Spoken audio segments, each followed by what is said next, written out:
Let's make some doll lips, like those perfect doll lips. Step 1 for doll lips, create a heart. You're literally drawing a heart. Heart, heart. Go a little bit above your natural line. Heart, heart. Voila. With the tip of your pencil pointing up towards your eyebrow, I want you to go into the inner corner of your lip. So we're not like this, right? We're not doing this. We are doing this. Connect.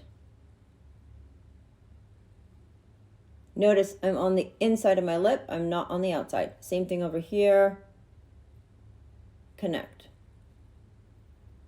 You see what that did to my top lip. It instantly kind of lifted it, like that lip lift. Tip of your pencil pointing up, not this way, up. Draw a line straight under your bottom lip. Just like that. Next, tip of the pencil pointing up and towards the opposite side of your face. Connect the line. Up, connect. Yes, I was multitasking. This just turned off. So you see, it just creates the perfect little pouty shape. Then go in and fill with a lipstick. This just always leaves you with that perfect pouty lip. And the products are both sold on Shine. The lip is blush and this is Fit Glow Buff. Buff, blush, blush and buff, both on Shine.